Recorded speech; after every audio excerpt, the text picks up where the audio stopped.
everybody. Welcome to the 12th episode of Therapy Dog Talk. I'm so excited that we are here with you again today. I am really looking forward to our chat today with Merin and Dazu. Hi, Merin.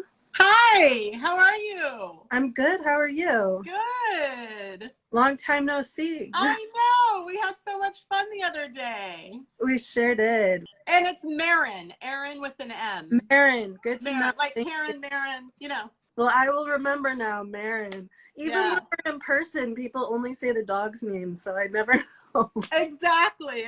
We're always so focused on the dog. And I'm so fortunate that I've actually met you in person a few times. Like, it's not often when you get on these things, you've actually encountered the person in real life. So I'm so glad to be here with you today. Yeah, it's definitely a rare treat for sure. Merin, do you want to introduce yourself and your pup? Sure. My name is Merin, and I live in Southern California near Los Angeles. And this is Dazu. Let's see if I can get Dazu on. Oops, I stepped on his tail. Come here, Dazu. He's like, no thanks, Mom. Right here. He's going to the groomer tomorrow, so he's kind of a mess. Can you see him? Yeah. Yep. Hey, Daz. Hi, Dazu. Dazu is going to be 4 on Thursday. Oh, wow. Happy birthday, Dazu. I know. Happy birthday, buddy. 4. So big. I know. I can't believe it. It went so fast. And that means you've made it through adolescence. I think he's still a little bit of an adolescent, which is fun. You know, some of us choose to never grow up. I know. I think he's always going to steal socks and my pajamas. I mean, if you leave them lying around, they're free game. Yeah. So, Merin, how did you first find out about therapy dogs? So I actually encountered pups on stressing passengers a few years ago when we didn't have a dog. I've always had Standard Poodles my whole life. Okay. And Dazu is actually my 4th. And our other dog, he was 14 when he passed away. He was a brown Standard Poodle. And I was really wanting another dog. And I met these people at an event from the pups program. And I thought, this is so amazing. I'd already encountered service dogs because I have a disabled nephew who has a dog from Canine Companions for Independence. But I knew that wasn't, I didn't need a service dog. I wanted something where I could help people and keep my dog. I never considered being a puppy raiser because I think for me it would be too difficult to pass the dogs along like they do when they train for service animals. So anyway, I always had the intention of getting another Standard Poodle and one that would become a therapy dog with the pups program. Okay. So when I was looking for another Standard Poodle, that was one of the criteria that I told people I was looking for, as a dog that was going to be temperament tested and would hopefully be a good therapy dog. And then from the minute I got him, I started taking him as soon as he had gotten all of his vaccines that, and allow him to go out. I started taking him to various events and just immediately knew that, people gravitated to him. The fur or the hair on a poodle feels so nice. And even as a puppy, people would come over and he loved it. He just thrived on the attention. He sat beautifully. Wheelchairs didn't bother him. Strollers didn't bother him. None of that bothered him. So he was like born to be a therapy dog. And so then I just started taking classes, and he got his Canine Good Citizen and then a couple of different trick titles, intermediate and advanced. And then we applied.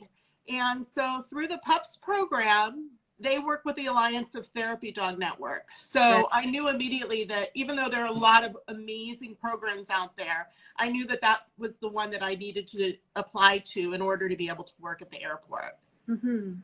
Yeah, that's awesome. I'm actually a little bit bitter because I used to fly all the time for work until like November 2019, so slightly unrelated to COVID, but similar time. And I felt like I lived at LAX and I never saw that program ever. And yeah, I hear that. I about it like a year ago, and I was like, where were these dogs when I was so thirsty for animal love? Okay, so I promise you, when you fly out of LAX, the next time I will meet you there with dogs. Yeah, a lot of people tell me that when I'm there at the airport. It's really hit and miss. There are approximately 90 different teams because we're a therapy dog team. And so we don't all have like a set schedule. Many will go at the same time, but So you never know. And there are so many terminals, unlike so many other places where people volunteer.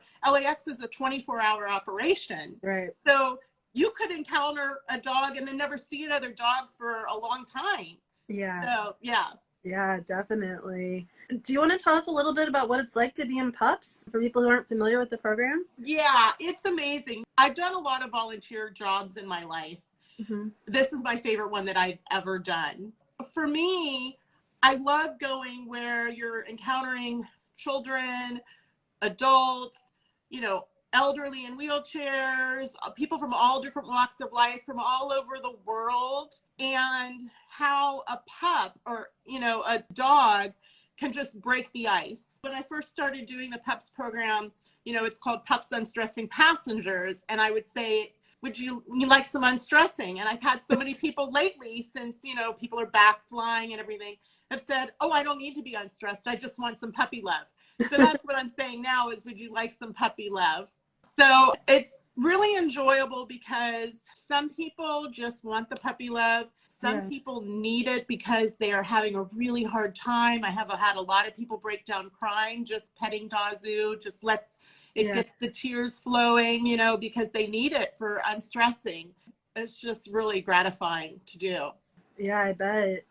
So Dazu's 4. When did you start being able to volunteer at LAX? It was a really long process. I always knew I wanted to do it, like I said before, but I first reached out to get approved and start my testing with the Alliance, because first you have to get approved by Alliance of Therapy Dogs, and then you get approved by the airport. I went back and looked at my calendar, and I started in January 2019. That was the first time I reached out. Well, a little bit before that, but to be evaluated. So the first thing we did was I was evaluated by somebody before the pandemic. We had started the process because with Alliance, you need to be observed first at the airport and then 2 other places like a nursing home or something, but the pandemic shut down everything. So then after that, we were just on hold. And so in February of 2021, we had to start over with everything, background check, all of that. We started over so that we could get observed. So nursing homes still weren't open. So we were observed in a park, at a Home Depot, at a Petco.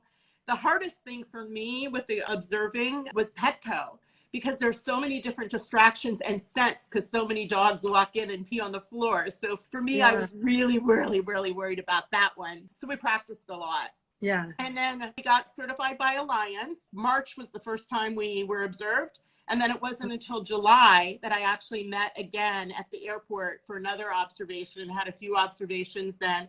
And our first time visiting by ourselves was in August. So we've now visited only 10 times since August. But I think for a long time, we'll be able to do this because he's only going to be 4. Yeah. Well, and it seems like you've been going more lately, haven't you? I have. If my schedule allows it, I like to go once a week. But if I could, I'd do it every day. But I just, you know, life, and it's a volunteer job. So. Yeah. So have they changed the requirements then? Because I know at one point you had to be volunteering through Alliance for 2 years before you could do the airport program. I think they kind of tweaked it a little bit because it was 1 year, I believe. But because of the pandemic and he was old enough, you had to, I think, be a year before you can even apply. And then he had his CGC and his other titles. So I think that probably helped. Yeah. Yeah. They had to relax the observations just because most nursing homes would not let you in. Yeah. So thankfully he knows what he's doing and we work well together. So, you know, I think a lot of it is too, just you have to know your dog, you know, what their capabilities are. Absolutely. Yeah. What signs do you look for him when you're volunteering to know like if he's enjoying it or if you need to be done for the day? What's kind of his signal to you? Well, the first thing I can tell you is when we get to the airport and we park and then I throw his vest on him, he knows. And I have a specific collar and he wears a bow tie at the airport. That's the only thing he wears at the airport. It's the same leash because you have to use a shorter leash, no more than a 4-foot leash. Right. And when we're out, I don't usually use those shorter leashes. So he kind of already like knows that I have a routine. I stop somewhere. We have a place where we stop and we potty before we get to the airport. So he's in the mindset. And then when we get to the airport, we go through a tunnel in most of the terminals that we're visiting. And he just like practically, you can see on my stories sometimes, he's like running. He cannot wait to get to that door. So I know he's on it. Sometimes, like if he has to go to the bathroom, he'll pull on me. He has like a little, I know what it is, nobody else would, you know, it's one of those things when you're in tune with your dog. And I know that he's got to go to the potty. Not often, but it has happened. If there's a dog around, usually a passenger's dog or a police dog or, you know, security dog there, I will go and move away because he's just too distracted. It's not fair to him because he can't focus on the passenger. It's not fair to the passenger because he's not really into them. So I'll get out then, and I just try to keep it to 2 hours. I think that's fair. And it just depends upon how much, you know, if I get a kid that might be pulling too much or a little over aggressive, he won't do anything, but it's just not fair to have his hair pulled or whatever. And I just move along. The great thing is with the PUPs program, we have a card. I think I gave you one of his cards. Yeah, and that's a really good way for me to move along. Like, oh, it's so nice meeting you. I hope you have a nice trip. Here's his card. You know, start looking for other dogs so you can collect their cards too as you travel around the world. So that is my good exit strategy for him. Yeah, that's nice. It makes it a really smooth transition. Exactly. Have you ever seen the same passenger more than once? Not passenger, but employees. At LAX, the employees had not seen the dogs for a long time because we had the pandemic and we weren't allowed to go. Right. So now I've seen a couple of the same airport employees and they collect them, the cards, you know, so they're like, oh gosh, you know, there's a pup. Can I come over and say hi? The Pokemon of the airport. You got to catch them all. Exactly. I love it. What's been your favorite part of volunteering? You know, I think number one, getting back out again. I used to travel a lot just for personal and then, you know, before that for work. And I love being at the airport. So that's really fun. I love meeting people from all over the world. I come home and I'm just so grateful that I have this amazing dog who can bring joy to people, unstress them. I love that term because it really does apply. And I've met a lot of really nice people through the program. Heidi, who heads it up, is just so sweet. And Tanisha, who's there as well, they're terrific. And so I'm really glad that I found this organization. That's really great. Did anything surprise you about your journey to Therapy Dog or about the work once you got there? How long it took. I never knew that, you know, just the whole process of getting approved and then the pandemic shutting everything down. And then I was surprised at how he adapted so well being back out in the world because, you know, like so many pandemic dogs, he was not a pandemic dog because I got him before the pandemic, but, you know, he was home for a long time and not really having interaction with others. Right. So I was really impressed with how he just went back into that mode of sitting and smiling for people and allowing to be pet by people, and that strange noises don't bother him, where I didn't know if they would, not having been out in the real world. Yeah. What advice do you have for someone who's interested in volunteering with a dog? Make time for it because it's really, really rewarding, number one. Number two, just spend time with your dog, whether they're a puppy or whether they're an older dog. At least for the airport program, there are videos online from Alliance which show you exactly what you need to do in order to be approved, and practice. I mean, like I said before, going to the Petco beforehand really was making me worried.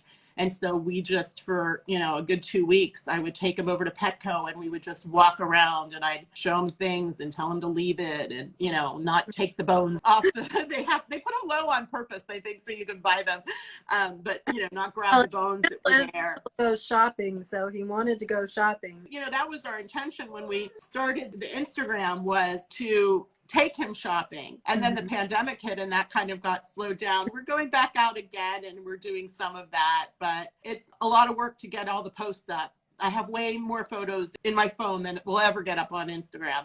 I imagine so. Is there anything else, Merin, that you would like to share with people while you're here? You know, look for the PUPs. There are 90 team members at LAX, and the PUPs program or something similar to it is in, I think the latest is 90 different airports around the world. Okay. So collect the cards, reach out to me if there's anything I can do to help you, or if there are any questions I didn't answer today. And if you're ever coming through LAX and you'd like us to go meet you, just shoot me a direct message on Instagram and hopefully we can coordinate that. I've done that for a few people lately. It's super fun. And Merin, your handle is Poodle Goes Shopping, and then LAX Pups has LAX Pups, right? Correct. And Alliance also has Alliance of Therapy Dogs, so they have that as well. All great resources. Awesome. Well, thank you so much, Merin. I really appreciate Thank you. And thanks everybody for watching. All right, take care, and You I'll too. see you somewhere soon, I'm sure. I hope to see you soon. Happy All right, holidays. bye, Dazu. Bye.